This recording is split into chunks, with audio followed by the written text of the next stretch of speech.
So, hello everyone. I'm Nes Bosch, organizer of the Scottish Goddess Conference 2022 and head of the Goddess Temple in Alba here in Scotland. And today we are here together to enjoy a discussion panel with young pagans. And I have the pleasure to introduce you to Caroline, Matt Cormack, and Lucia Harrington, and I'm going to give them a minute to introduce themselves. So I'm going to follow the order I see on my screen. So Lucia, if you would like to introduce yourself, thank you. Okay, so where to start? So I grew up in a Wiccan family, and although I wasn't kind of brought into Wicca, I was kind of aware of it growing up, and now I am in my 20s. I am exploring paganism a little bit more, but down the Druid path. But I also kind of mix that in with also a commitment to engaged Buddhism as well. And I've done a few talks talking about young people's experiences of paganism and what it's like to grow up in a pagan household, really. So yeah, thank you. Thank you. Matt, will you introduce yourself? Sure. I'm Matt. I'm 31. I have been practicing for 16 years now. I started when I was 15. That was when I started to get involved in paganism. And I'm also the mental health and wellbeing officer for the Scottish Pagan Federation, and have a lot of interest in spirituality, ritual, and mental health and how they all connect with each other. So that's, I suppose, where I come from. Thank you. Thank you so much. Caroline?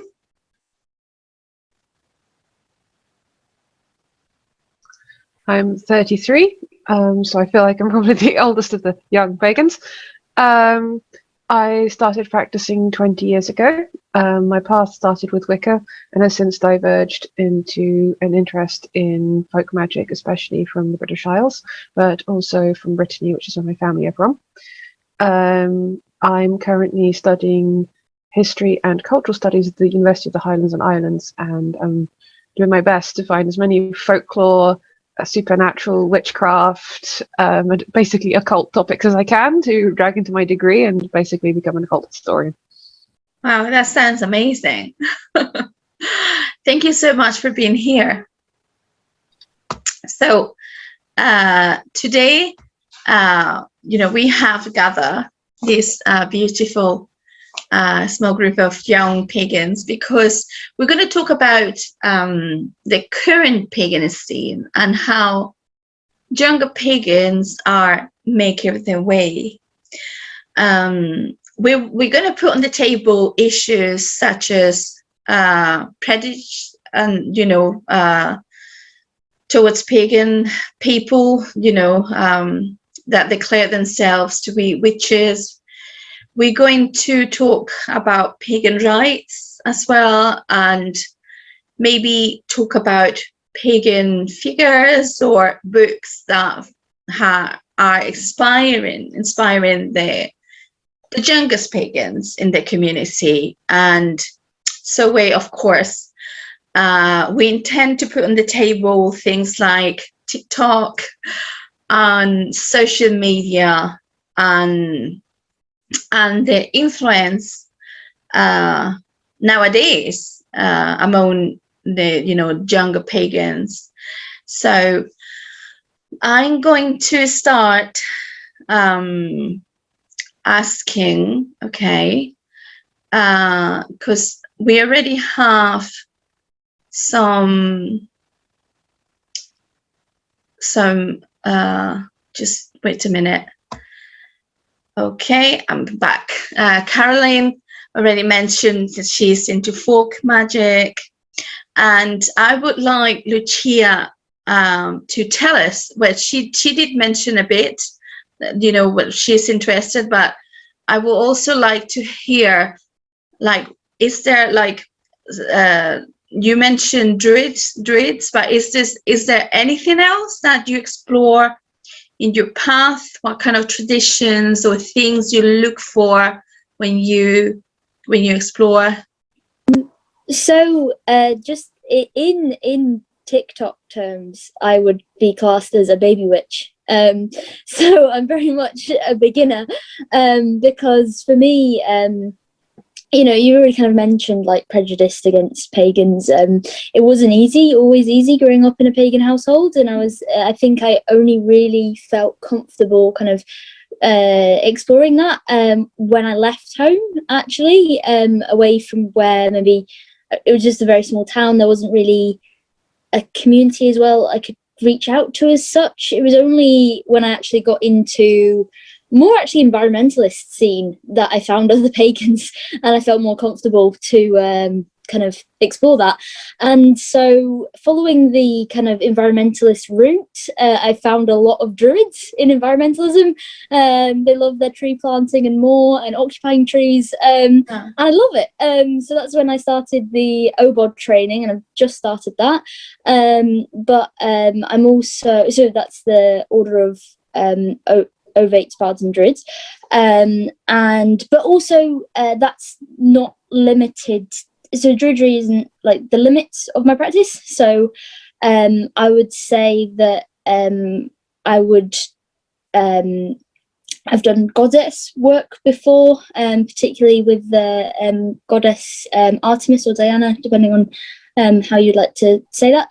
And also divination has always been a part of my life, because that was just something my parents did and they taught me, and I loved it. So I think that's pretty much where I'm at the moment, but I think it's a path that's ever developing and growing, really.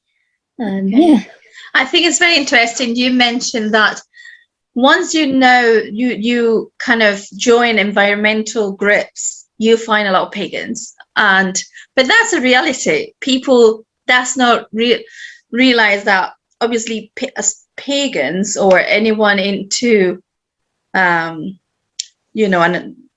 a lot of alternative spiritualities, but especially pagans, we worship nature, and of course it's an important part of our work to defend, of kind of protect nature. So yes, that's true. You always find pagans in environmental events and groups and all that. So thank you. Matt, would you like to tell us a bit more about your practice, or the branches or traditions that you have explored so far along your path? For me, when I first got into paganism, there was a shop in Edinburgh, close to where I live, that I went to quite regularly, and that was sort of where I began to explore that. And that was my first experiences. At 16, I was initiated into that person's coven. So that was sort of my beginnings, started quite strongly with Wicca, although actually my first book was on Druidry. And over the years, a lot of my time has been working solitary, and I have been involved with other groups, exploring more ceremonial magic, exploring thelemic magic. And I would say right now my practice is quite animistic in a lot of senses. I do a lot of work with offerings, work with connecting with nature. That's one of the big things for me at the moment, connecting with ancestors. Particularly for me, there's something about connecting with queer ancestors. That's something that resonates very strongly with me at the moment. And I'm also a member of the Covenant of Hecate as well, so that's another element of my path. And I recently started the OBOD course as well, actually. Oh, wow. So I've been going through that as well, just to understand that a little better for myself. So I suppose my tree has so many branches, but at the core, they all sort of connect down to those same roots of connecting with nature, connecting with a divine force, and connecting with others in a way that perhaps I can't express in words. I suppose that's where it all sort of connects back to the roots for me. Interesting. Thank you. Carlin, would you? I think I came to paganism trying to find words for all things I already felt. As a child, I was a very outdoorsy tomboy who spent a lot of time in nature, and my dad was the kind of person who teach me like scout skills, so like foraging and how to like build a campfire and camping skills, and spent all this time outdoors. But my family had me go to church, and I'd never feel something connectual, spiritual in church, but I felt that what church seemed to be talking about when I was out in nature. And then I came across this, I can't remember what the book was called, and I wouldn't recommend it anyway because it's one of these like exposés of like what these real witches do. And a lot of it was fluff and nonsense, and I could sort of see straight through it. This is like tabloid sweary words to describe what I'd call it. But it was through that I could see that there are these people who have the same connection to nature, the same feeling of there is something inherently divine. And the word Wicca came up. So that was the first place I went looking. And then I spent the last 20 years looking down all sorts of other avenues. I also have an interest in Druidry. And I've met a lot of Druids through environmental work, and I'm wondering if we know the same Druids. But now I think my practice has a lot of ties to the land and to wherever I am locally. So currently I'm in the Scottish Highlands, so the things I've been interested in have been to do with like Scottish folk magic and to do with the local folklore and the local traditions of my area, because there's a lot of sacred places from Clavercairns to St Mary's Clootie Well to Munlochy Clootie Well to Fairy Glen for me to explore up here. And I like to try and base my practice about like my local environment, my local area, my local flora and fauna, and yes, the environmental work. Interesting so far. I would like to ask you, open your mics, everyone, and I think so as younger pagans, okay, because Caroline mentioned like fluffy books, okay, she mentioned there are older books, like kind of the first books you can find on paganism and the goddess and deities and that. Some people nowadays that research a bit more scholarly, okay, and now we look back because into the older generations of pagans and all their books, and kind of feel a bit like Caroline just said,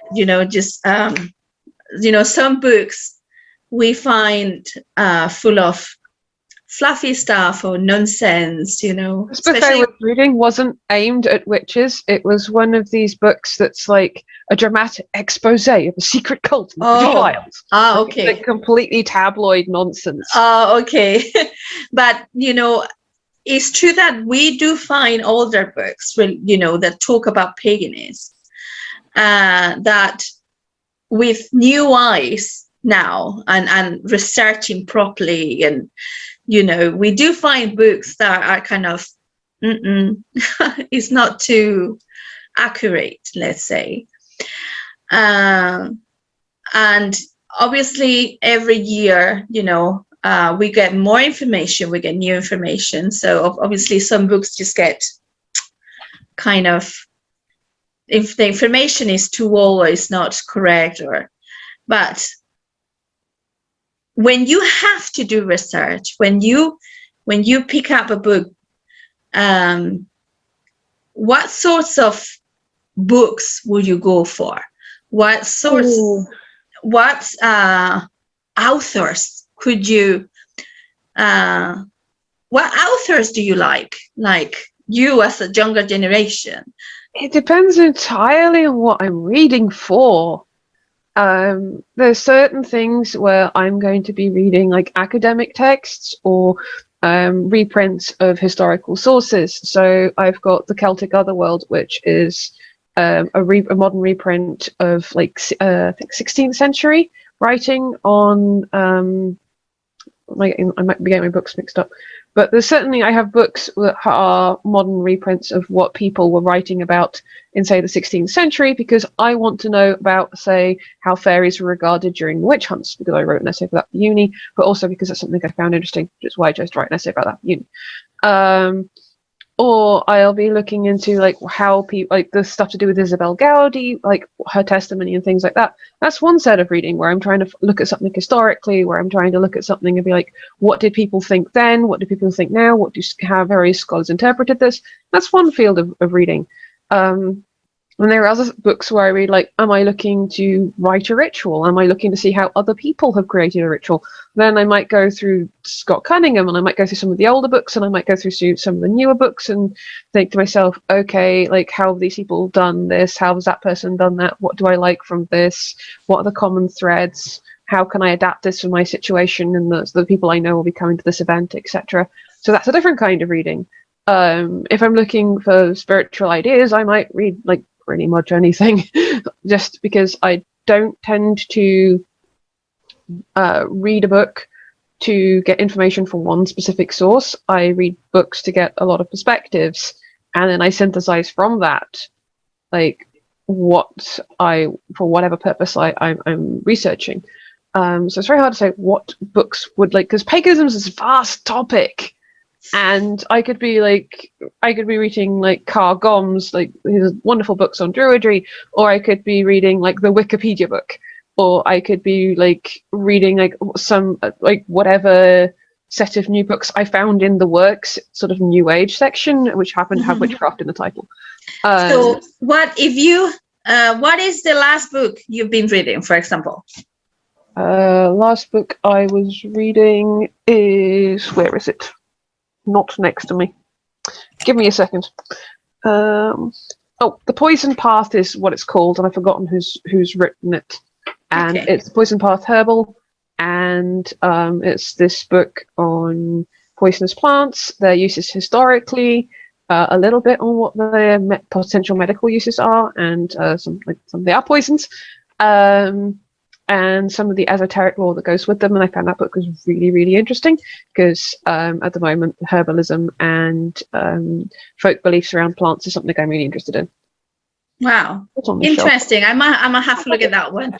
Matt, when you research, when you think of pagan books, okay, books about different, traditions to do with paganism, what comes to you? How do you research? What do you look for? Any authors that kind of? If I'm looking for pagan books nowadays, I'm usually interested in specific things. So, for example, death, end of life, or LGBT plus. Those are sort of the areas I tend to look for books around paganism nowadays. Because those are areas I feel like there's not so much literature around. And so that's one of the areas I will look for. One of the first things I'll do when I see a book that I'm curious about is I will check for a bibliography.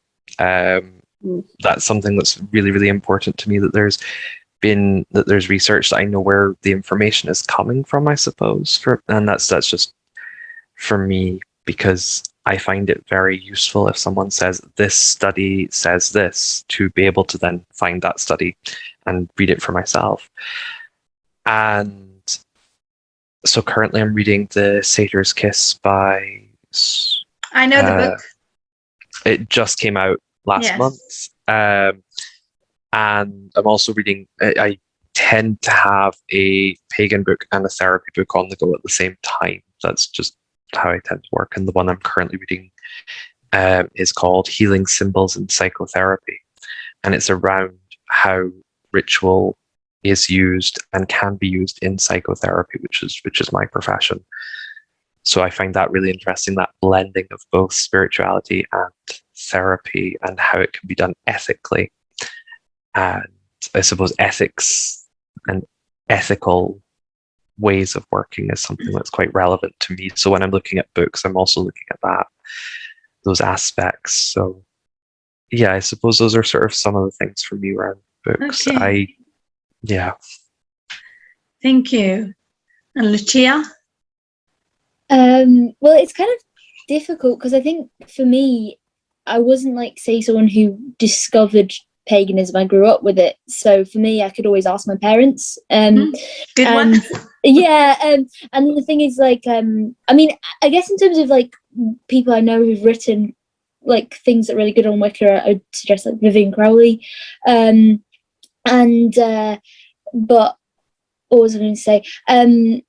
For me, as in like starting my own path, it was so overwhelming. Like, but my first thing wasn't actually to go to the bookshop. It was kind of me being stereotypical Gen Z person, was to look on YouTube and TikTok, and there are fantastic resources on there as well. So Angela's Symposium, I'd recommend absolutely, on all things. More, but that's more to do with occultism, mostly, but also paganism.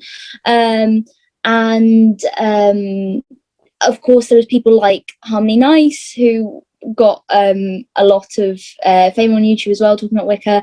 But in terms, I wanted to start learning more for myself, and that's why the OBOD course really helped, because before that I was looking in bookshops, and I think like if I went to like the local Oxfam or something, the kind of books you'd find on like this kind of spirituality weren't really that in depth at all, and it was stuff like, oh right, light a pink candle for love, and like, that really wasn't the practice I knew. It was really more going into the really old bookshops and really searching for good books, and that's where I did find really good books on like Celtic magic and Celtic history and that kind of thing, and that's the kind of thing I was going for. But having that supplemented with the OBOD course really helps, because that's like a structural kind of journey you can study. It's kind of more set out for you, and I think for me, with someone who's kind of grown up around Wicca and is kind of trying to figure out how that fits with me, or maybe drew more of the path and trying to figure that out, kind of having this structured course just makes it so much easier to then do extra reading from that point, if that makes sense. And that's kind of my experience as a complete beginner, really. But yeah, it's very interesting because obviously at 43 and you know, these TikTok, like I don't have a TikTok account, I don't want to have one, you know, and I'm not so much into it either, you know. It's like, for me it's just like books.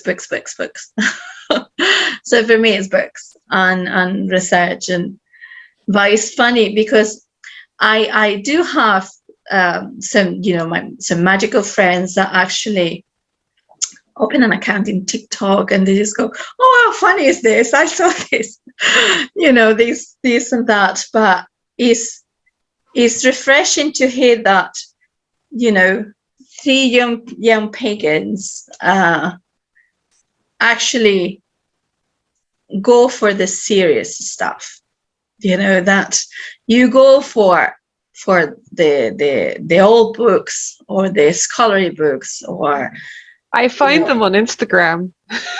I follow a lot of very academic pagans on Instagram. Okay. Dawn Mooney's one of them, and she goes through like all her new library books and all the stuff she's bought from academic publishers, and I'm like, ooh, bookmark that, I want to buy that later. Yeah, no, I am on Instagram. I do use Instagram very personally, and some of my magical friends and fellow priestesses and shamans, you know, we do share the Instagram, Facebook. Yeah, that's about me, Facebook or Instagram.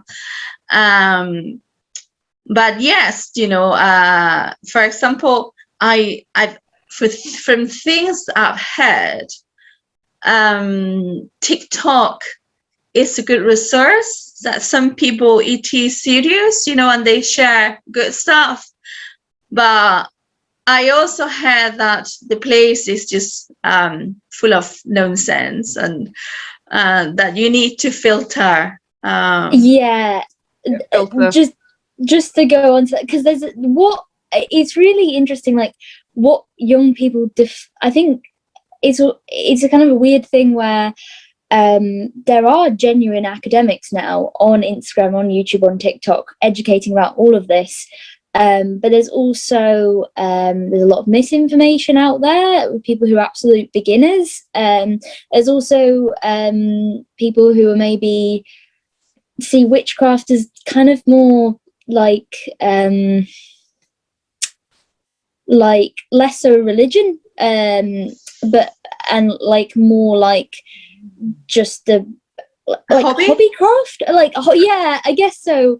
Well, I don't know offend anyone's practice in that sense, but I mean, it seems like Witch Talk sometimes sells it as look at this craft thing I made today, when rather than like a kind of serious spiritual path, and that can be quite confusing, because when I have come across people who maybe identify as witches or identify as pagans and more, but when I ask questions about things, they get confused and maybe haven't had the same resources I was able to, coming from like a pagan family. And I feel like maybe and I think there's a lot of people who actually do want to know more and do want to really study it and that kind of thing, but it's almost like the internet's both so full and so empty at the same time, that there's all these different things, and it's really difficult to tell like what is a genuine thing to form a practice, and without guidance that can be really difficult to navigate, I think. I think one of the issues is the way that some of these algorithms work, especially when you have something that's primarily a visual media, because then that which looks pretty is going to get prioritized. If it's like on Pinterest or TikTok or Instagram and it's aesthetic, people who want something witchy as an image for inspiration for the fantasy book they're writing might like it as much as somebody who's looking into it because they are spiritually pagan, or maybe just someone who wants that as an aesthetic decor trend. And then you go, oh, look at this pretty altar. And it's like some of the things on my Instagram that have got like near on 1,000 likes are the things that are they're just like they tick a bunch of aesthetic boxes. And I can share like other images of my practice that are possibly more meaningful, but I can't photograph them in that pretty kind of way. And there's a lot less traffic. And I find like my pretty altars, I find them on the wild on Pinterest. But when the text that goes with them, the description of why I've built that altar, what it all means to me, gets lost with that. And it's like, thank you for sharing my image. Please credit my Instagram. Also, this is a meaningful thing to me. It's not just like an image. So it's one of the things I feel a bit weird so why I've stopped sharing my altars actually is because of this, where I feel like people look at them as an aesthetic rather than look at them as an element of a spiritual practice. That's very interesting what you just said. What I find amazing nowadays is that okay, I'm not one of the old pagans. Okay, I'm 43, and I consider myself kind of in the middle. I look at older pagans, I admire their work, read their books and everything. But although I'm not an older pagan, older pagans faced a lot of discrimination, and they had it very hard to kind of open up. Lots of them use, pen names for their books and things like that. Okay. But being Spanish, coming from a country that is very Catholic and was under a dictatorship for many years, and anything different was persecuted and punished, okay, really badly. For me, it was a big step, very big, to become public. And to become public, being Spanish with that background, I started my practices. Well, I have to say, I met the gods at a young age because my dad was, researcher. He loved mythology and that. So he was also into the occult path. So for me, it was a bit like for Lucia, I had my dad that was all about occult and mythologies and things like that. But then I had my mom, who was like a strict Catholic. So I had the two worlds at home. And during my teens, I was accused by my family, by members of my family and my mom, of creating a situation at home that I didn't, obviously. And my mom made me go to the church to speak to the priest and confess I was a witch, and invited the priest to come home to perform an exorcism and clean the house and everything, because I was a witch. Long story, just trying to make it short. But after that sort of experience, okay, being a young person, in my 20s, when I decide to publicly say, okay, I'm a pagan, let's see if there are all the pagans around in Spain that want to talk together. It was a very big step, okay? How was for you? How is it for you being a younger pagan? Do you feel more safe now? And I'm talking from traumatic experiences, that not only that one in my childhood, but also as an older pagan public figure, okay? Having my neighbors finding out I was a pagan and then suffering harassment because of it, really, really serious, that, the police had to be involved, and I literally had to sell my home and move somewhere else because the harassment was absolutely horrible. So I want to hear from younger pagans, how is it for you? Is it easier? Could I go first with that one, if that's all right?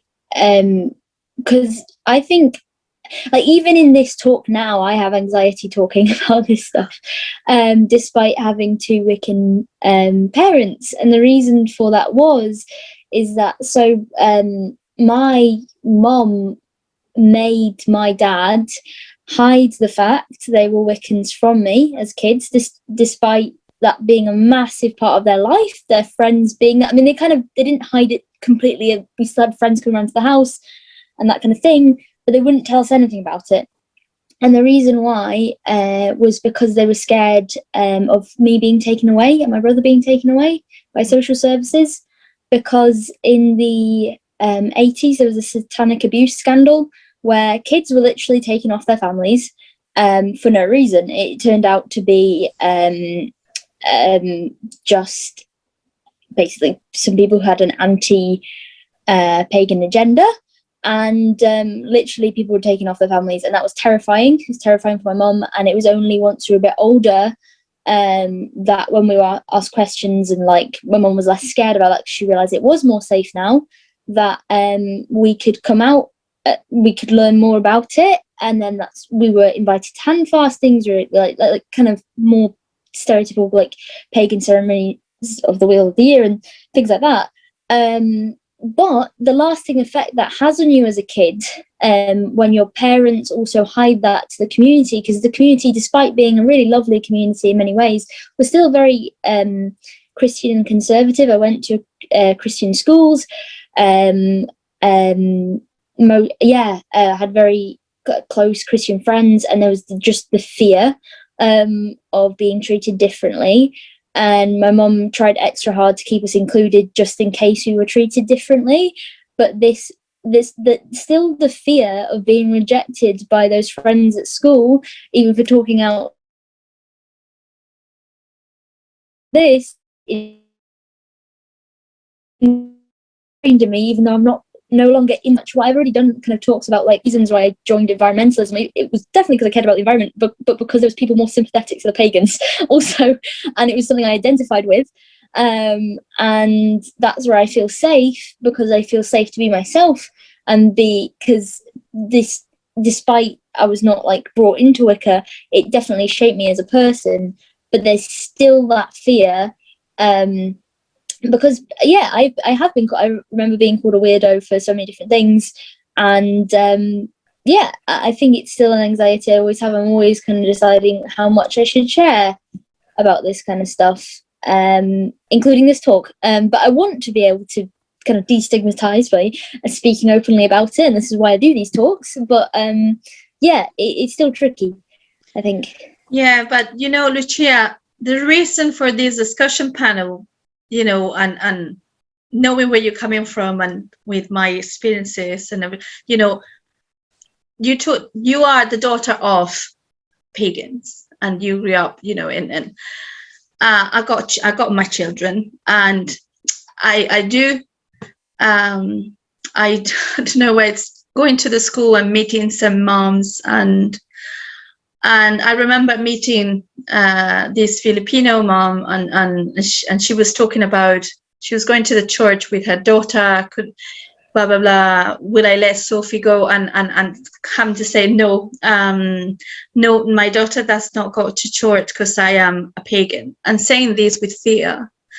And then, on the next kind of week, my daughter telling me how this little girl is not kind of playing with her anymore, things like that. So I know exactly how it feels, and I know how difficult it is to show your face publicly, and this is going to go in social media. So, but it is important to say, we've been having it very hard. We want to have it easier. We want to have it better for us, and we are tired and heartbroken because of discrimination going on. And I want my children to be able to choose a path without fear. And that's why this panel is important, because I think pagans and non-pagans as well need to hear that, especially young voices. Okay, it's not that we suffer discrimination when I started, or this first public pagans suffered discrimination were all over the tabloids, being accused of being such and such. This is still a reality. Discrimination is a reality, and it's heartbroken, but we breathe discrimination almost every day.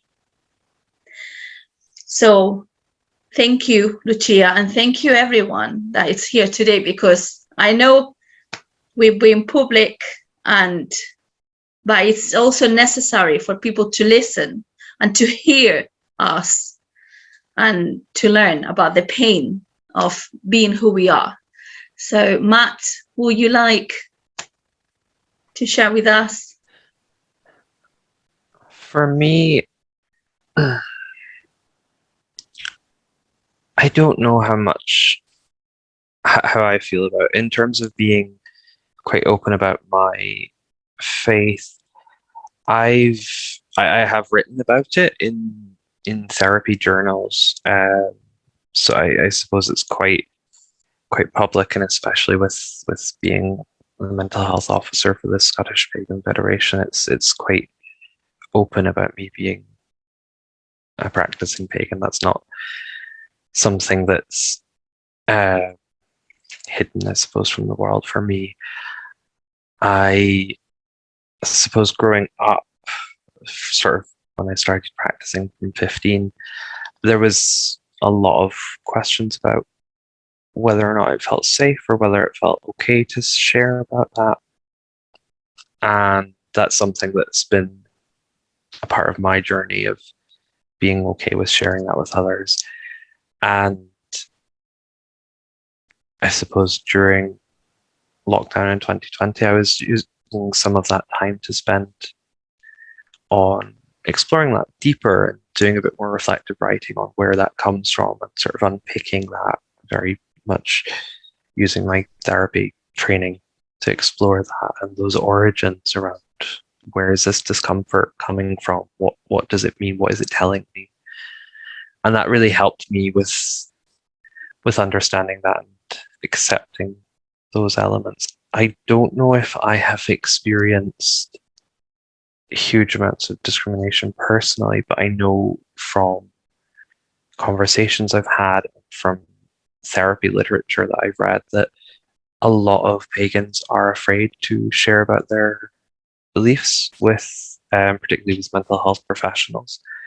There's stuff that shows pagans are afraid that they will be, I've forgotten the word now. It's went out of my head. Pathologized for sharing those beliefs.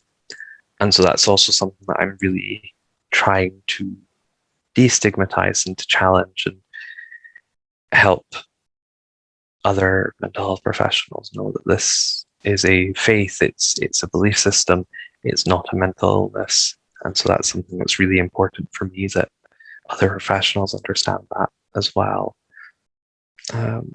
Yeah. Thank you. Caroline? First of all, I want to say great work with Matt in trying to break the stigma with paganism and mental health professionals. I'm someone that has been pathologized by mental health professionals for my faith, and especially as a teenager, where like there's been multiple. There's been times when trying to describe both my before I was diagnosed as autistic, when I was trying to describe my sensory issues. So I have sensory processing disorder, and therefore to me sensory input seems a lot more vivid than it is to other people. And I made the mistake of trying to tell one of my therapists how this way I perceive things, like literally my brain's network. I know my brain's literally wired differently, and that's why I perceive things differently. How this tied in with my faith, because I felt like I felt all the details of nature more. I could really see the green through the leaves, like they're stained glass, and I started waxing rather poetical about it. It's like, you're bipolar and having a manic episode. Like, no, I'm autistic and pagan. But it took a long time for me to get the accurate diagnosis of being on the autistic spectrum disorder anyway, for multiple reasons. But there's other times when it's like, oh, you're just you're acting out against your parents. This is just rebellion. This is like, or that this is something, a sign that you're depressed, or that like it's acting out, or something that was said about me a lot as a teenager. Like, oh, you need to go see like the counselor at school because you're acting out because you're a witch. It's like, you're just saying that to scare the other girls. You must have issues if you want to frighten people. It's like, I don't want to frighten people. I don't want people to be frightened of me. I want them to leave me alone. And I'm just interested in this because this is my faith. And that was never listened to as a teenager. My family were not supportive. My dad's grown accustomed to it. I don't speak to my mother anymore, so her opinion is irrelevant. And most of my family I'm estranged from one way or another. And I was sent to a religious boarding school, so that I didn't go down very well there. I have been ostracized pretty consistently through my life because being autistic, I have divergent social skills, and my ability to mask and interact well neurotypicals took a long time to develop. So especially when I was growing up, I couldn't make friends easily. I would have very poor skills when it comes to like having a balanced conversation and things like that, and knowing and have boundaries about special interests and not just boring people's ears off telling them about whatever thing I find interesting that day. And I had like various behaviors that people found weird, like I used to stim, and that got trained out of me. Wonderful ableism of the education system. And there are other things like that that put me as an outsider anyway. I had a very traumatic upbringing. Still doing a lot of therapy to deal with that. And being pagan was just another thing on top of that. And it felt like something so intrinsic. It felt like most of my life I grew up being told things that are intrinsically me are wrong. Like I'm wrong for being queer, I'm wrong for being autistic, and apparently I'm wrong for being spiritual. So by the time I got to my mid-teens, I was just like, I don't care about being accepted. So acceptance and rejection has never been a problem for me. Like, I am a goth that lives in this. I stopped caring about people's opinions a long time ago. So when it comes to like just like opinion of family or what life, I feel like my vibe attracts my tribe, to quote TikTok. So presenting like this, like I'm this short green-haired queer person in goth clothes, it attracts a certain amount of other queer people, pagan people, goth people, just because they, ooh, there's another one of us. But the issue has been for me with employment. Currently, I'm a self-employed artist illustrator, so it's not a bother. But when I've been working for companies, like trying to broach, I want to take the summer solstice off because I want to go on pilgrimage, doesn't often go down well. I got told I am worshipping a made-up religion and stupid and crazy by one of my bosses, which I'm pretty sure is a breach of employment law. But I was about 18 or 19 at the time, didn't know I could do anything about it. Plus, her husband was the union rep, so that wasn't going to go anywhere. And I faced these other situations where I just like can't come forwards to my employers and say like I want this off, or I get asked like, oh, what are you doing for Christmas by people like, you're going to come to the Christmas this, that, and I'm like, I don't celebrate Christmas. Ends up being a conversation, and it's like, oh, so what do you do? Like, I celebrate the solstice. But didn't you celebrate that? And someone's like, there are 2 solstices, first of all. And you have to try and like slowly explain to them. Like, I struggle enough with social interaction and figuring out other people's frame of reference that trying to explain to them in a way that's suitable to that person becomes very difficult. And I'm like, how do I explain this to them in terms they personally will understand, that they can relate to? And it's just one of these things I keep... and when I was working with children especially, I kept that to myself. So I'm like, there are going to be parents who don't understand, who are going to think I'm in a cult, who think I'm going to try and sacrifice their children to Satan or something nonsensical from the 80s. And it's like, so with employment, yeah, it's not because I care about their opinion in terms of like, oh, if they don't like it, they don't like it. It's more that I care about the repercussions of their opinion. Like, if someone doesn't like me, that's not a bother. If someone doesn't like me and is trying to now, get into the constructive dismissal train of trying to get me out of that job, then that's a bother. And thankfully it never quite got that bad. I did have a colleague who was harassing me at work, and I think my being alternative in the whole spectrum of ways was things that she, as a devout Christian, objected to. I'm perfect. So it's Christian and perfect. Yeah. It's this sort of thing of where there's times I've definitely been specifically experienced prejudice because I'm pagan, and there are times where I've been just, I am such an intersectionality of things that mainstream society don't approve of, that it's really difficult to unpick exactly what thing that has, what things are like being objected to here, especially when I get stopped in the street and go, have you found Jesus? And I'm like, yes, I used to be Catholic. And it's like, are they reacting to the fact that I am an androgynously dressed, short-haired, potentially lesbian, look in people's stereotypical opinion, woman? Are they reacting to the fact I'm a goth? Are they reacting to the fact I've got a pentacle around my neck? Are they reacting to all three? Are they, like, it's all of these things where, like, yeah, but for the most part, I am pretty thick-skinned when it comes to, like, people making judgy comments. Like, that doesn't bother me. The things that give me the anxiety are when they have concrete repercussions, like when I've experienced threats of violence, probably more because I looked goth/queer than because I looked pagan, but I'm going to guess the pentacle around my neck didn't help. Or when I've had these experiences with employers where I don't want to lose my job, I don't want to have to work in a hostile work environment. If a stranger in the street says something rude, I don't care. I may never see that person again. If someone in my friendship circle doesn't like who I am and can't accept something. So what? I lost someone I didn't really connect with anyway.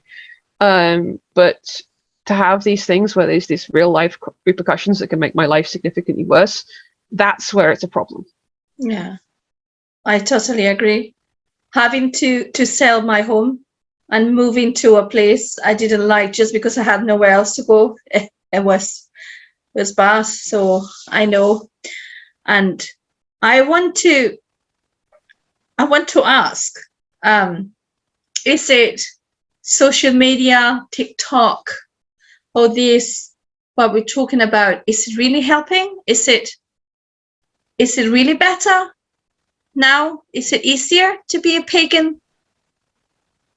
I think I would say Publicly. it's definitely making it easier to find community. Okay. In the past, when I was a teenager, I had to, one, internet access was not something I had readily, and two, if I did want to find something like that, I had to find rather specialist niche forums. Now I can just find a hashtag on Instagram and I can find literally thousands of people with similar interests to me. Mm-hmm. And it's a really good way of finding that kind of community, of reaching other people to have discussions with like-minded individuals. So I think in that way, it's really good. I think one of the issues with social media, and any kind of media actually, because not just social media, I see this in the papers, is when something gets a level of exposure to the mainstream, but that something isn't necessarily representative of what any branch of paganism is. So this is in more traditional mainstream media. This has been the newspapers finding somebody who's probably the least representative person of a group of pagans to talk about it, and then they talk utter nonsense. In terms of social media, it could be someone who's got a certain amount of aesthetic or a certain amount of internet clout. And I don't like that word because I don't feel it really represents, it's basically internet fame. Where someone like that surfaces and gets a lot of exposure, a lot of attention, but maybe their work is primarily just, say, using the image of a witch as a political statement, which is something really popular in America, and I can understand why, with Roe versus Wade being overturned and all this sort of stuff, that like feminism and intersectionality there and using witchcraft as a symbol of female power is really popular, but that doesn't represent people for whom witchcraft is a spirituality. Or when someone is has a really witchy aesthetic and they've got like a really beautiful house and their clothes are really pretty and maybe very gothic and very lovely, but a lot of witches aren't goths. I'm a goth, but like most of the open circle I practice with, some of them have gothy tendencies. Most of them like dress alternatively, but they tend to be more hippie, kind of wear a lot of clothes from like the far-fetched import shop and things like that, rather than the kind of people who wear long black velvet gowns, or in my case, brocade trousers and frock coats. Okay. But it's like when something like that becomes the face of things, it can be very difficult to explain to people on the mainstream who've only been exposed to these sort of more, sometimes inaccurate, sometimes just simply outlier, sometimes just tangential sources. And it's like, yeah, and it's like, no, I'm not into crystals. Like everyone thinks I'm into crystals. It's like, crystals. Yes. Yes. Open up your mics. Yeah, 1, 2. Yeah. Oh my goodness, thank you for saying that. I hate it when so many people think, oh yeah, you're one of those girls who like tarot and collecting crystals. No, as an environmentalist, I really don't like crystals, to be honest. And that's nothing to do with my practice. But there's so many of these like assumptions made. Also, yeah, I completely agree with you with the feminists using the term witch. Completely agree with it. But I've also seen kind of like people who maybe claim as like spiritual, but like not actually taking the time to actually listen to actual pagan practice before they call themselves witches and write poetries or blogs or all these different things just to drop it again, not realizing that like people who actually are witches, that is their spiritual path, take on all the discrimination we've just mentioned before in that path. It's a very difficult path to walk openly, and on the one hand maybe that makes it easier for witches to come out, but I just feel that there's almost a kind of thing where some of the people who are identifying witches just temporarily might look down on what witches are actually doing in their practice, and that's a problem. And this is where we need, like, I don't want to say that the like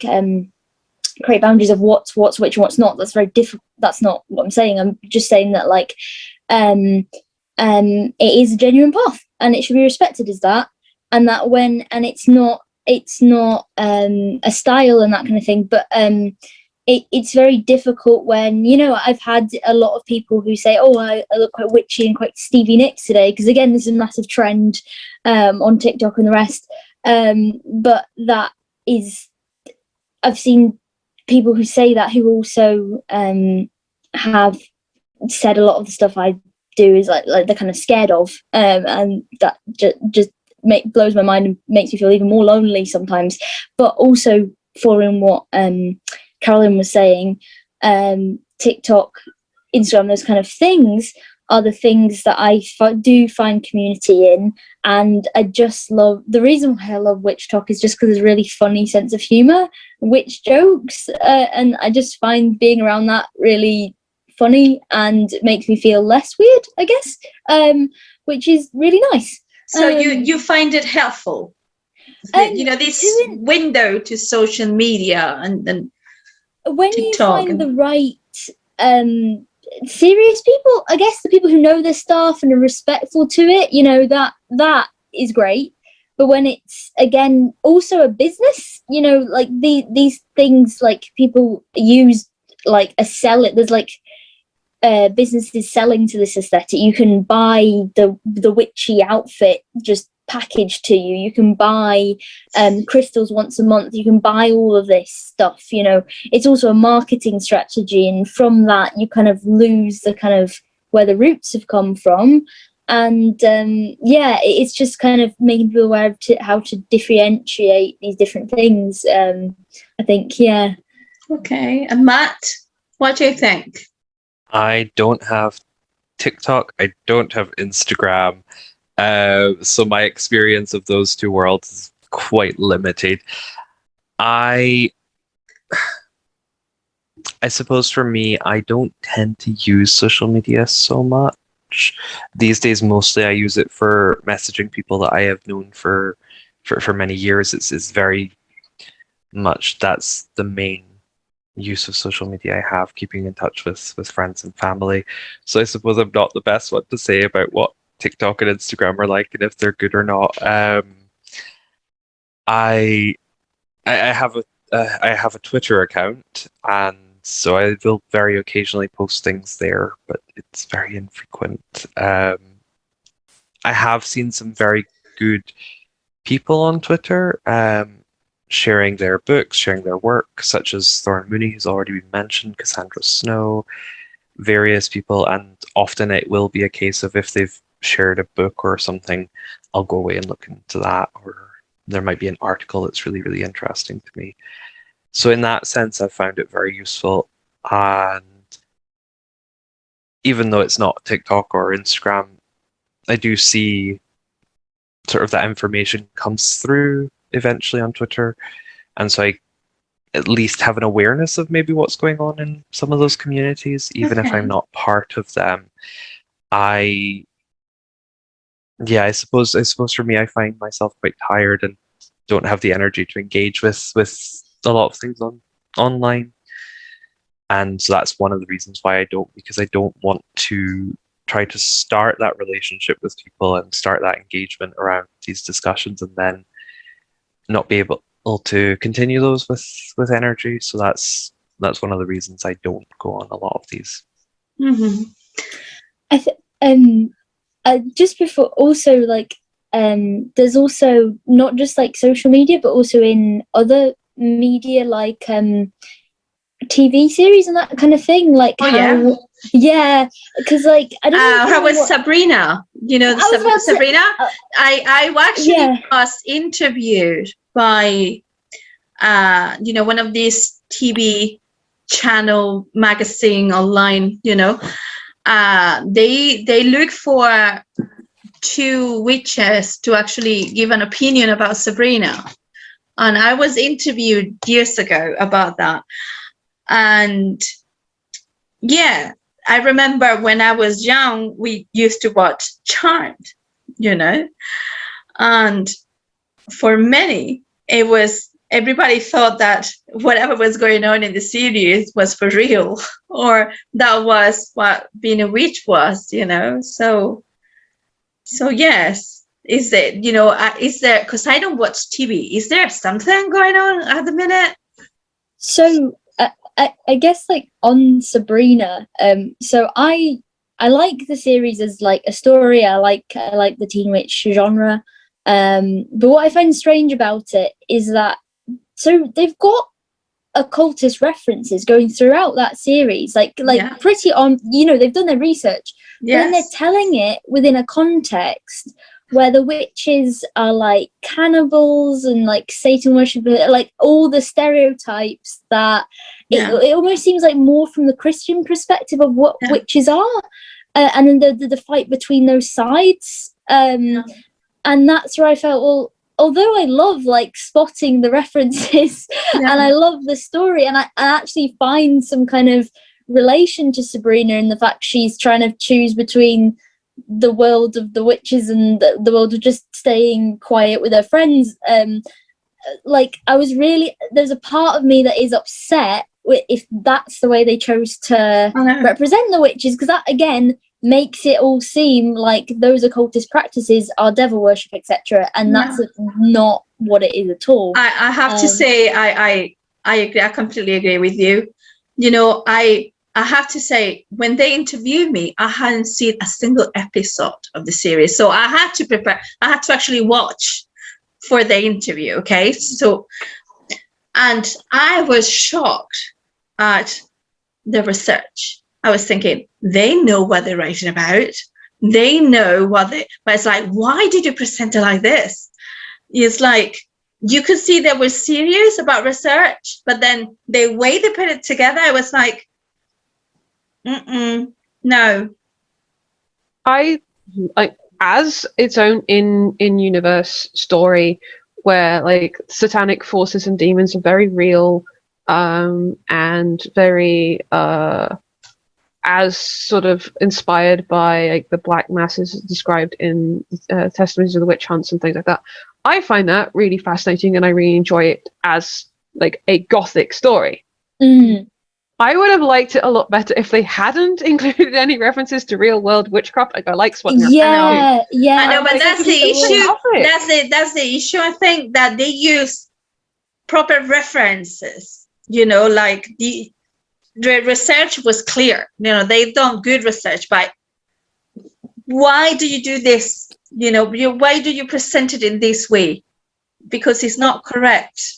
You know, if they had like stuck to research on how witches were portrayed in the witch hunts, which is like ties into the story quite well, and they had like stuck pretty clearly to this concept of the demonology, as in like the book that King James wrote, and like the Malleus Maleficarum, but like that conspiracy theory belief in witchcraft, and kept it like to that, it would have been fine. And like, yeah, a few more of the Hollywoody Satan tropes is fine considering the genre. It's when they like brought in things that don't fit in with that mythos. It also comes up as like it sort of skews the world building a little bit. It's like, but I thought you were telling the story of like Lilith and Satan, and like, why are you bringing in like when they did the exorcism and the bed thing, they start bringing in like other deities, and I'm like, but you've never mentioned any other deities other than Satan throughout this entire story. So it then comes off as like almost like a world building error. Like they've researched it too far. As someone who's an author, like I know how it can be like really fun to research things, and you want to pull all the things you researched into the thing you're working on, but you have to have it serve the story. And I think sometimes tying it to real world occultism doesn't actually serve the story. Like I think, like I love it as this little gothic bubble world, like as its own little universe, and I don't associate it with anything really witchy. I also think it's not the first series that's been witchy and made like witchcraft as a concept trend, because I think American's Horror Story Coven had a huge influence on that.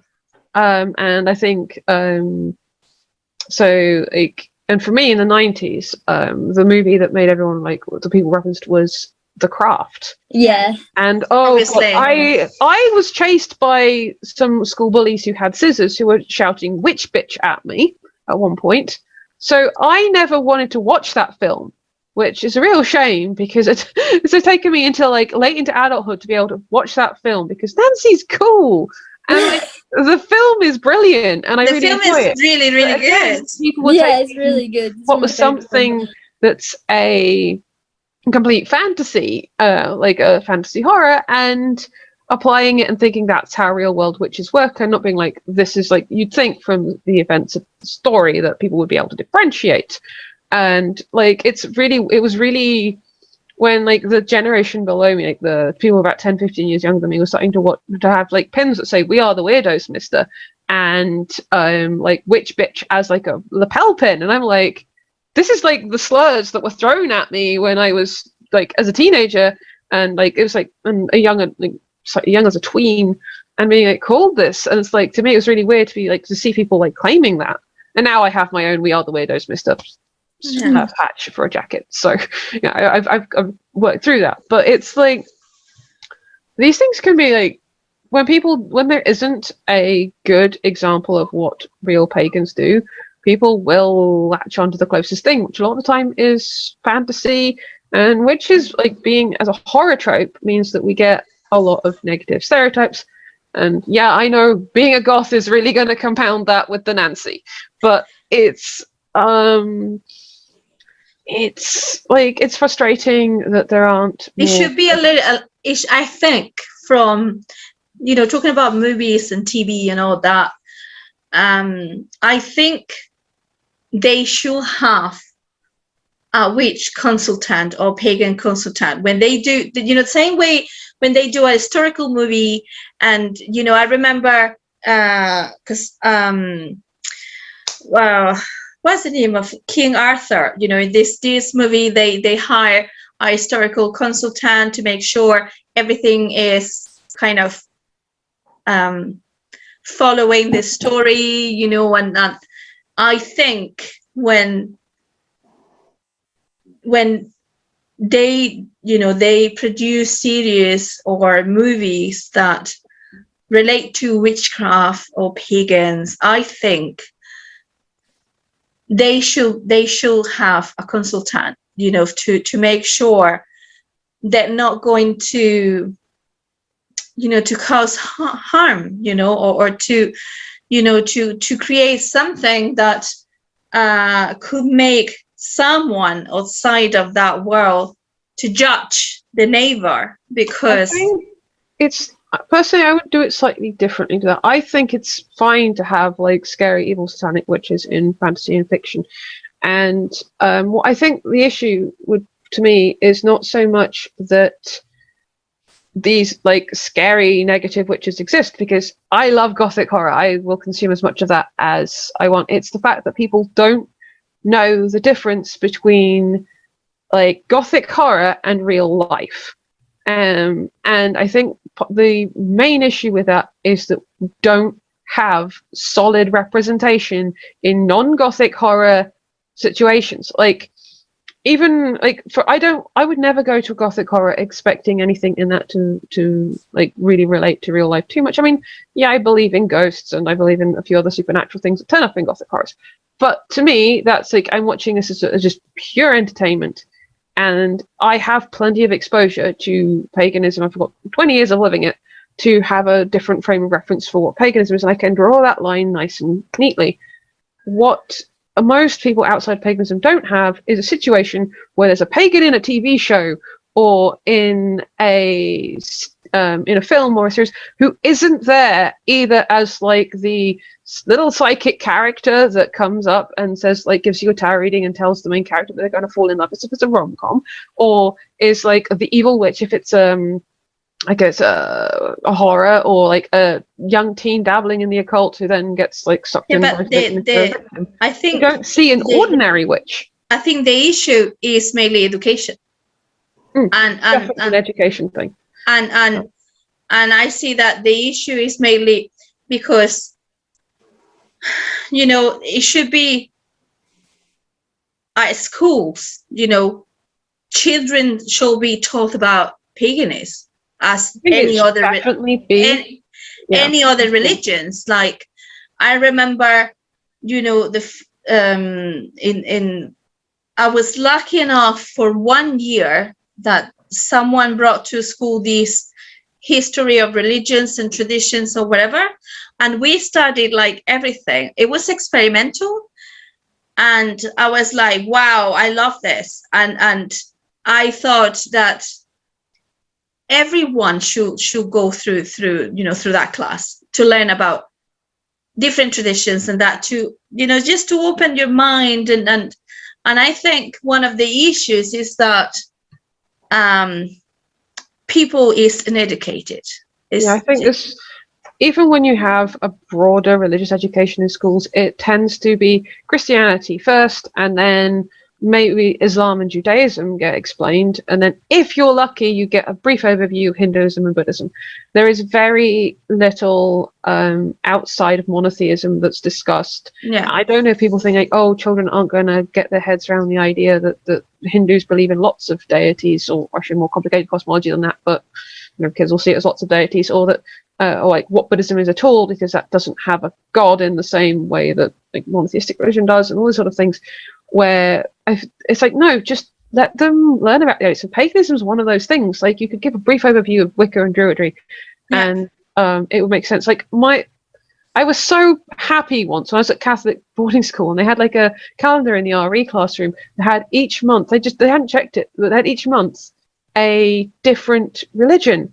And for June, they had London Pagans on, what's the name of the hill? It's named after a flower.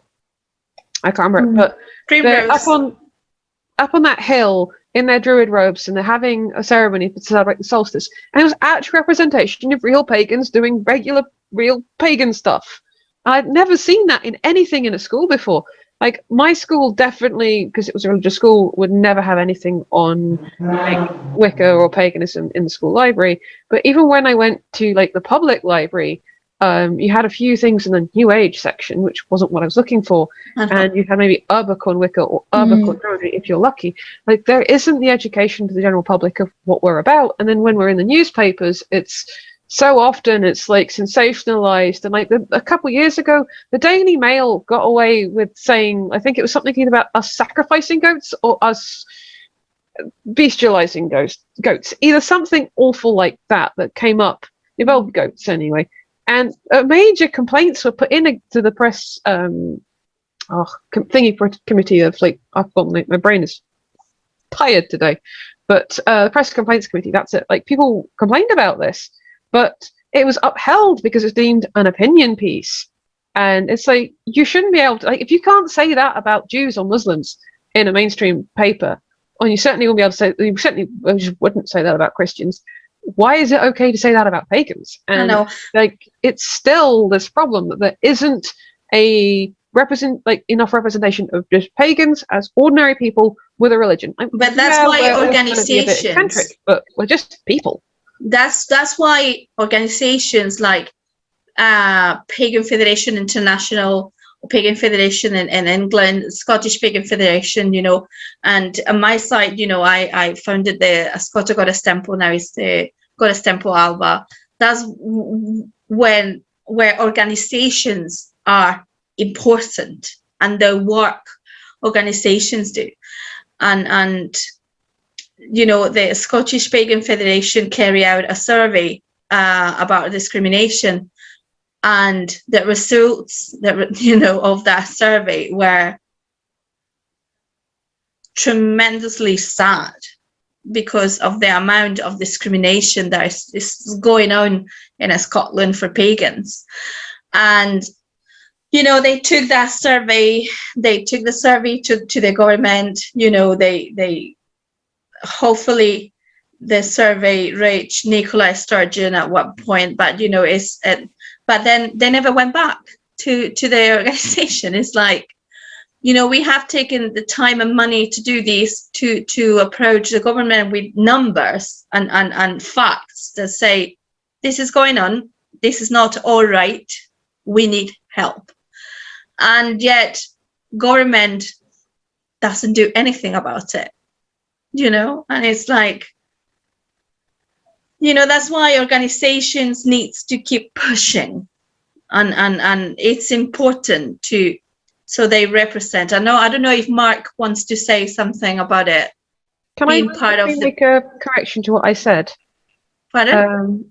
I said it was the Daily Mail that published an Uh-huh. article that was rude. It was actually the Sun, not the Daily Okay. Mail, and the Okay. article was entitled "Trouble Brewing," and it was from March 2020. I just looked that up because, like, was it the Daily Mail? I feel Okay. like I'm no fan of the Daily Mail, but I don't want to slander them for something they didn't actually do. No. So, Matt, would you like to say something about the work you do as part of an organization like that, like the SPF, and why pagan organizations are important? So And I think, as you are an officer, so I think it's important to hear your opinion. What do you have to say? So for me, there's something. I was talking about this with a journalist. There was an article in the National, which is a national paper in Scotland, about a week or so ago now, about paganism. And one of the questions that I was asked by the reporter, the journalist, was around the results of the discrimination survey, where 90% of respondents said that they felt paganism being taught in schools would help to challenge stigma and discrimination. And one of the questions was about how would you go about that, given that paganism is so vast and so broad, and there are different pagan traditions that are so completely different from each other. And so I suppose for me, thinking about how that could be taught in schools would be very similar to how we teach around Christianity and Judaism, Islam, Hinduism. We don't have the time to go through all of the nuance of each of these beautiful faiths. We can give an overview and an idea of some of the core practices or core beliefs. But in these sort of classes, there's not the space to go through all of the nuance, all of the detail. But that doesn't mean that we can't give something that can give that awareness. And so that was sort of what I was thinking would be really valuable. And I know that the SPF in 2008 developed a module that could be used in schools for around teaching paganism. And in terms of this work that the sort of SPF do around raising awareness of discrimination, there were letters sent to Nicola Sturgeon, the First Minister at the time of recording this, and also various other ministers and people within the Scottish Parliament with the results of the discrimination survey. And I know that there are ongoing discussions with the Scottish Government around how can we work together. So that work hasn't stopped. I think probably because of COVID, that had a big impact on timescales, and all kinds of things got bumped along because of that, affecting responses. But I do know that there are ongoing discussions about how can we support, how can we work together. And so that's why I think these organizations are really important, because it allows these conversations to happen and hopefully leads to change. For example, the Scottish Census in 2022 for the first time has a tick box specifically saying pagan, and that has never happened in Scotland before. And that is another sign of change, and we'll hopefully see the results of those in the next few months. I think it's next year actually they'll publish the results of the census, so it'll be a while before we see those results. But there are progressions happening. And then just to sort of touch back to the thing around films and media representation, I really agree with the idea. You don't see a regular character in a TV show who is pagan and that's just a part of their life, unless it's very sort of almost stereotyped. But at the same time, I'm very conscious that one of my favorite movies growing up was Hocus Pocus, and I have no problem with that. And Mine too. I'm very aware that the sequel is coming out at the end of September, and from the 1-minute trailer we've got so far, it looks like there's a couple of teenagers who are trying to do witchcraft. So I fully expect that will have another impact on people wanting to get involved with paganism and witchcraft in the coming months. So I suppose for me that representation, I know Winifred Sanderson is not a realistic representation of pagans, but she's so fun, and she was one of the things that got me into it and to learn what actually is paganism. Oh, thank you. One thing I want to say about the representation thing, and these things, like, yeah, a lot of us have our first encounters with witchy characters we identify with are in fantasy of one sort or another. And one thing I have actually encountered are people who got disappointed because we're not fantastical enough.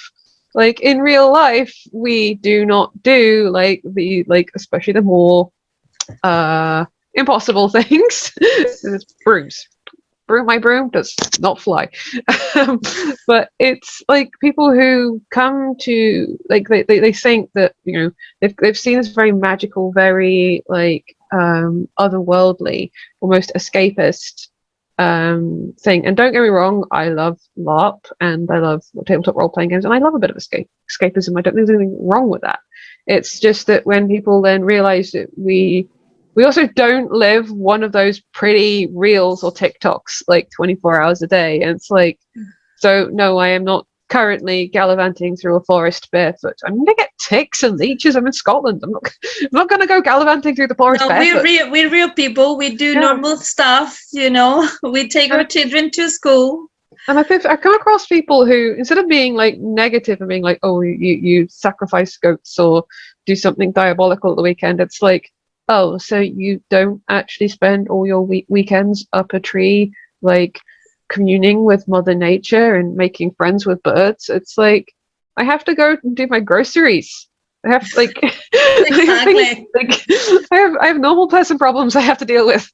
And it's like, there's also that form of disappointment, which I find is kind of, I don't know, it's amusing to me that like people think I really do spend my life 24-hour a day living this like magical, beautiful life. Because no one can. And I think social media to a degree can play into that, because you see like people's highlights, people's reels, people's things that are very staged, that are very like, they've taken the time out of their day to put on a dress and like stroll through a forest and take a really nice drone followed photo, and like they've set it to really epic music and it's beautiful and it's very pretty, but that's not our day-to-day lives either.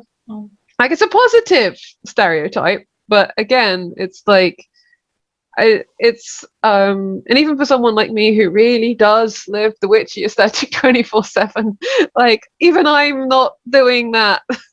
And it's like, it's interesting to see how I think the lack of just normal people pagans in any form of representation, even if it's like our self-representation, it's very much like whether you go from like, you know, mainstream media, or whether you go through like fiction in media, or whether you go through like people's like aesthetic TikToks and reels and Instagram posts, like there's very little of just like, hi, I'm so and so, I happen to wear a pentagram around my neck and this is my face, but like other than that, I'm a relatable regular person.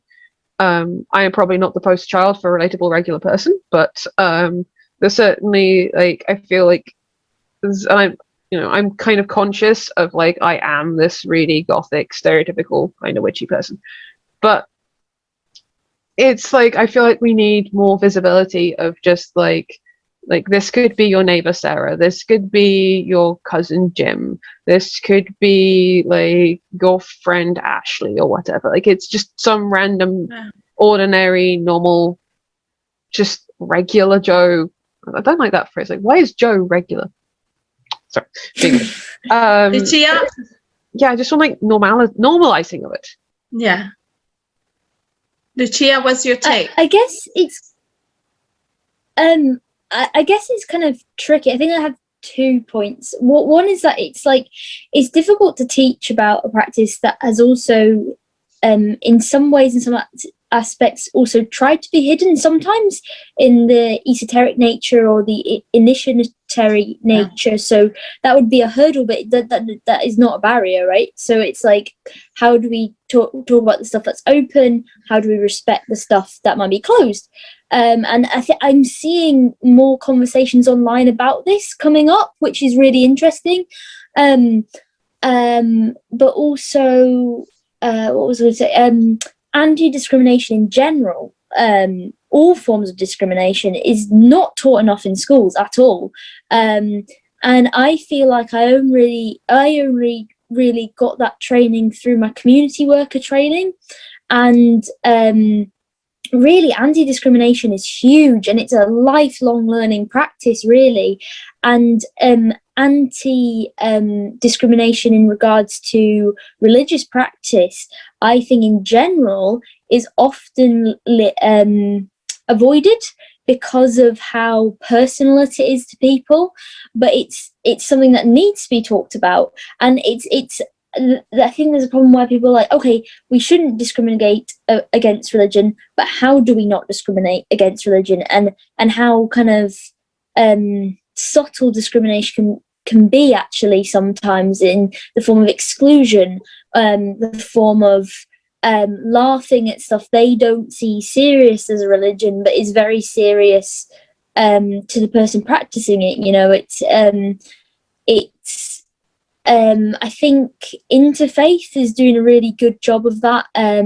When you have different chaplains coming together to discuss these kind of things, and having, I know in universities they tend to have chaplains, and some like the University of Edinburgh has a pagan chaplain, but but it's not the same in every university. I don't know, like my university doesn't have one. No, I think Jean is kind of, the only chaplain I know. Same. Absolutely. We're talking about Jean Fowler, just to say it. So okay, I think we are running. We have consumed our time, so I would like to ask you for one, what will you say to the younger pagans, those that are younger than yourselves, like 1 or 2 sentences to close this discussion panel? Oh, and what will you say to the older pagans? What, like, choose something to say to the younger ones, but also what will you say to the older pagans? In your position where you are now as a young pagan. As a middlingly young pagan to younger pagans, I would say my 3 tips would be research everything and double research it, like fact check all of the things you read. 2, like keep an eye out for like intersectionality and cultural appropriation in paganism, because there are things that can be exclusionary to, for example, like having a very binary idea of the god and goddess can be exclusionary to non-binary people. Using terms like voodoo and shamanism out of context is, appropriating indigenous religions and things like that, where, these things need to be taught about and learnt about. And the 3rd thing I would say is don't feel like you have to buy your way into witchcraft and have to be able to afford all of the shiny things you can see on TikTok and Instagram, because you don't. And like, even when you have a really fancy altar, like I have some like really elaborate ones sometimes, and I get everything from charity shops because I care about the environment and I don't want to like ruin it by buying a bunch of plastic tat. So like, I feel like those are my 3 tips to younger pagans. And my thing to older pagans would be like, give younger pagans a chance, listen to them, especially when they start talking about things like intersectionality, about like gender and queer experiences in paganism, when they talk about like how they're like, because I see so many young pagans who have come from culturally diverse families who are saying, like, I'm bringing this in and that in from my tradition. Learn about that. Learn when that's closed and when that's open. Learn from their different experiences. I think that'd be like, don't dismiss them as as someone who just has to absorb knowledge. Acknowledge that a lot of younger people have a lot of knowledge to give. And my other thing would be like, give TikTok a chance, give Instagram a chance. I know that they're like, to a lot of people who are like, I find when I first saw TikTok, I was like, what is this? Just reels? Why do we need this twice? We already have this on Instagram. This is reels. But it's like, you know, the technology is always going to change. It's never still for more than about 30 seconds. So I feel like, you know, these things are just another form of media. They're just another way of communicating the same way we've been communicating, like the same ideas and concepts that we've been communicating for decades. It's just a different format. So those are my two things. I can't think of a third one. That's fine. Thank you. I guess my advice would be very similar. I guess, or what I'd say to younger pagans, I would definitely do your research. I recommend going to the older bookshops, and just know that there is communities out there, even though if you can't find them initially, that will welcome you with open arms as well, whether that's through paganism, through genuinely good friendships that respect paganism, through whatever movement you find yourself in. There are people who will respect you and love to learn about your journey.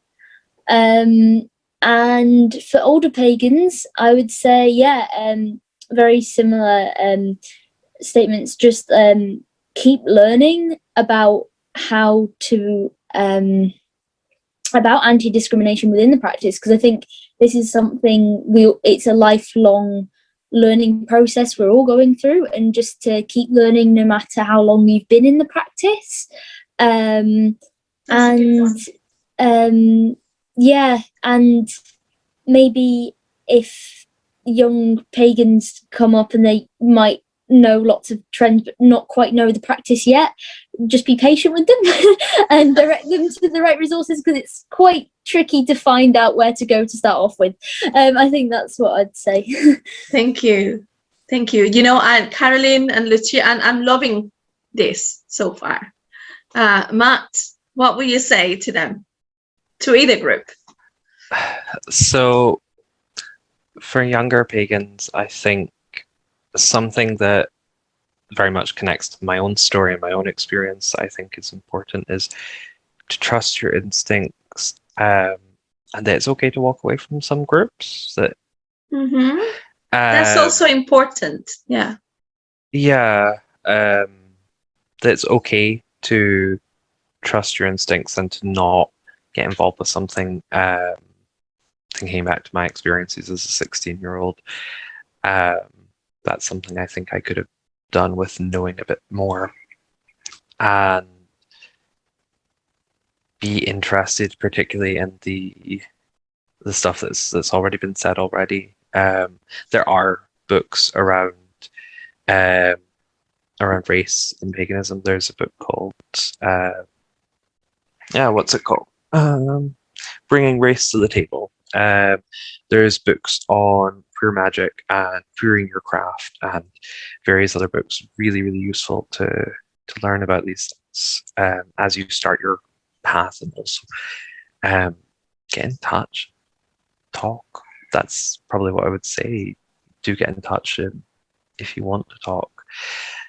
And for older pagans, I think I would want to say thank you for what you have done over the decades, particularly going through those experiences of discrimination, going through those experiences of keeping those traditions alive and bringing them to new people. And I would love you to keep that openness and that curiosity you had around discovering your own traditions. I would love you to keep that curiosity with learning about anti-discriminatory practices and that journey as well, because there is so much to learn. I really invite you to use that curiosity you had with your own path with that as well, because they are absolutely compatible and they do blend.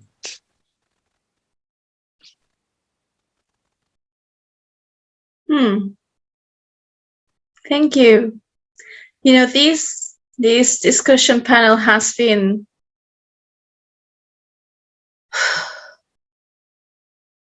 very, very interesting. And I love the points you have bring on the table.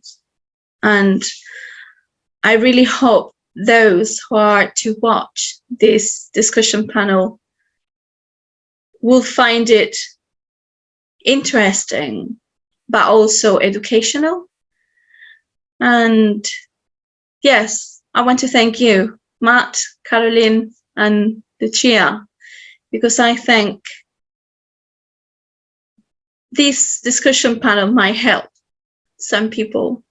And that's the point of doing open discussion panels during the conference, for everyone to see.